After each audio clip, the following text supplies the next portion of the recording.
आदाब नाज़रीन, रोज न्यूज में आपका खैर मकदम है। मैं हूं आपका मेजबान मसूद अहमद। आइए जल्दी से देखते हैं आज की स्पीड रोज न्यूज। नए राशन कार्ड जारी करने से मुताल्लिक़ तेलंगाना के वज़ीर श्रीधर बाबू का अहम बयान। तेलंगाना के वज़ीर श्रीधर बाबू ने कहा है कि नए राशन कार्ड जारी करने के तरीक़ेकार पर अभी तक हतमी फैसला नहीं किया गया है। नए राशन कार्ड जारी करने के लिए गाइडलाइंस तैयार नहीं किए गए हैं। वज़ीर श्रीधर बाबू और पूनम प्रभाकर ने GHMC में 28 दिसंबर से शुरू होने वाले पब्लिक गवर्नेंस प्रोग्राम के इंतजामात का जायज़ा लिया। इस मौके पर खिताब करते हुए वज़रा ने बताया कि पब्लिक गवर्नेंस प्रोग्राम 150 डिवीज़नों में मुनक़्क़िद किया जाएगा। 6 ज़मानतों पर बग़ैर किसी नाकामी के अमल दरामद किया जाएगा। पब्लिक गवर्नेंस में वसूल होने वाले दरख्वास्तों की मुकम्मल जाँच पड़ताल की जाएगी। माजी में नए राशन कार्ड जारी करने पर पुराने कार्ड को नहीं हटाया जाता था। इन्होंने कहा कि मुस्तहिक़ीन के इंतखाब के लिए ज़ाब्ते बनाए जाएं। इन्होंने कहा कि दरख्वास्तें सिर्फ ख्वाहिशमंदों के डेटा इकट्ठा करने के लिए ही कबूल की जाएंगी। इस्तिफ़ादा कुनिंदगान जो पहले ही पेंशन हासिल कर रहे हैं, इन्हें दोबारा दरख्वास्त देने की ज़रूरत नहीं है। जो लोग इंदिरम्मा घर चाहते हैं वो भी दरख्वास्त दे सकते हैं। जो अहल हैं इनकी शिनाख्त की जाएगी और इंदिरम्मा घर फराहम किए जाएंगे। वज़ीर श्रीधर बाबू ने बताया कि प्रजावानी में अब तक 25,000 दरख्वास्तें मौसूल हुई हैं। प्रजा भवन के रूबरू बैरिगेड्स को कार की टक्कर, साबिक़ MLA का लड़का मलूस। प्रजा भवन के रूबरू बैरिगेड्स में एक BMW कार को घुसा देने में मलूस साबिक़ MLA के फर्जंद की पुलिस को तलाश है। पुलिस ने बताया कि वाक़या 24 दिसंबर को दिन की अव्वलीन सातों में पेश आया। तेलंगाना के डिप्टी चीफ मिनिस्टर की सरकारी रिहायशगाह प्रजा भवन के सामने खड़ी की गई रुकावटों में बताया जाता है कि साबिक़ MLA के फर्जंद ने BMW कार घुसा दी जो कि तेज़ रफ्तारी से चलाई जा रही थी। ये वाक़या बेगमपेट इलाके में पेश आया। मोटर कार के बैरिगेड्स को टक्कर देने की वजह से मोटर कार के एक हिस्सा और खड़ी की गई रुकावटों को भी नुकसान पहुंचा, जबकि इसमें सवार अफराद में से एक ने राह फरारी इख्तियार कर ली। पुलिस ने दूसरे नौजवान को पकड़ लिया जो कि हालत नशे में नहीं था। पुलिस के एक अहदेदार ने बताया कि इब्राहिम के खिलाफ लापरवाही से मोटर चलाने का केस दर्ज कर लिया गया, लेकिन तहकीकात पर इंकशाफ हुआ है कि साबिक़ MLA बोधन मोहम्मद शकील आमिर का लड़का राहिल इसमें मलूस है, जिनका ताल्लुक BRS से है और वो इंतहाई तेज़ रफ्तारी से मोटर चला रहा था। Deputy commissioner police Vijay Kumar ने बताया कि इस सिलसिले में तहकीकात की जा रही है। राहिल पर तहकीकात करने वालों को गुमराह करने का भी केस बुक कर लिया गया है, क्योंकि उसने इब्राहिम का नाम पेश किया जो कि साबिक़ MLA के मकान में खिदमत अंजाम देता है। DCP ने बताया कि राहिल ने इब्राहिम को ड्राइवर की हैसियत से पेश किया था। पुलिस अहदेदार ने बताया कि राहिल ने राह फरार इख्तियार कर लिया और पुलिस इसकी तलाश में है। इन्होंने कहा कि राहिल के फ़रार होने में ताउन करने वालों के खिलाफ सख्त कार्रवाई की जाएगी। इन्होंने कहा कि तहकीकात के दौरान गुमराह किए जाने का भी सख्त नोट लिया जाएगा।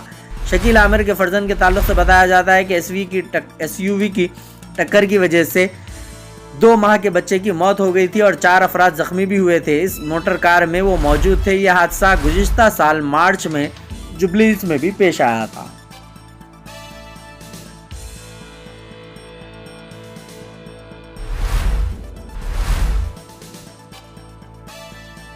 ट्रैफिक चालान डिस्काउंट शुरू, वेबसाइट क्रैश, अवाम में तशवीश। तेलंगाना में आज से ट्रैफिक चालानात पर डिस्काउंट की सहूलत शुरू हो गई है। ये सहूलत अगले महीने की 10 तारीख तक फराहम रहेगी। आज जैसे ही डिस्काउंट पर अमल का आगाज़ हुआ, हज़ारों लोग ट्रैफिक चालानात अदा करने के लिए ट्रैफिक पुलिस की वेबसाइट ओपन करने लगे, जिसकी वजह से वेबसाइट क्रैश हो गई और सर्वर ने काम करना बंद कर दिया। ट्रैफिक पुलिस की वेबसाइट तो खुल रही है, लेकिन गाड़ी का नंबर दर्ज करने के बाद किस गाड़ी पर कितना चालान बाकी है इसका पता नहीं चल पा रहा है। इस सिलसिले में शहरियों में तशवीश की लहर पाई जाती है। ताहम ट्रैफिक पुलिस के ज़राए के मुताबिक एक साथ कसीर तादाद में लोगों की जानिब से वेबसाइट ओपन करने की वजह से शायद सर्वर काम करना बंद कर दिया है, जिसकी वजह से साइट पर चालानात नज़र नहीं आ रहे हैं। ट्रैफिक पुलिस के तकनीकी माहिरीन इस मसले की XV के काम में लगे हुए हैं।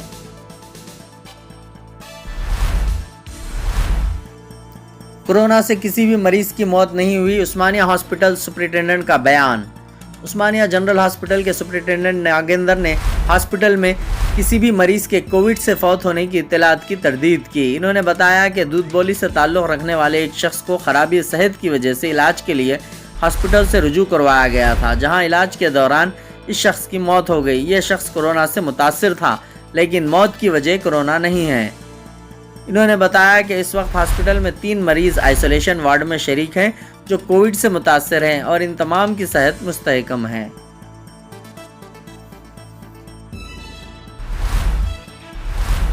सीताराम येचुरी ने राम मंदिर की तकरीब में शिरकत का दावतनामा ठुकरा दिया। कम्युनिस्ट पार्टी ऑफ इंडिया ने ट्विटर पर पोस्ट में लिखा कि हमारी पॉलिसी मजहबी अकायद और अपने मजहब व अकायदे पर चलने के हर फर्द के हक़ का एहतराम करने की है।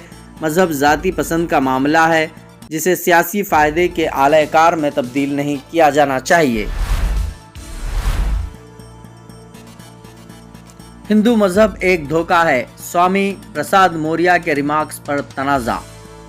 समाजवादी पार्टी कायद एसपी कायद स्वामी प्रसाद मौर्य पर हिंदू धर्म पर तबसरा करके एक बार फिर तनाज़े में घिर गए हैं। इन्होंने जंतर मंतर पर बहुजन समाज राइट्स कॉन्फ्रेंस से खिताब करते हुए पीर के दिन हिंदू मजहब को एक धोखा करार दिया।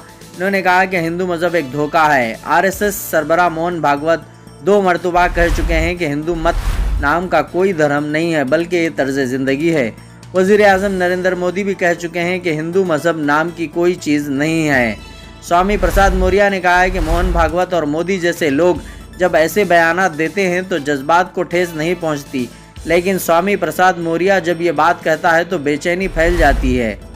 स्वामी प्रसाद मौर्य के रिमार्क्स पर अखिलेश यादव ने मशवरा दिया कि मजहब और ज़ात पात पर कोई तबसरा नहीं होना चाहिए। इन्होंने लखनऊ में पार्टी हेडक्वार्टर्स में एक तकरीब से खिताब करते हुए कायदीन को मशवरा दिया कि वो मजहब और ज़ात पात पर तबसरे से गुरेज करें।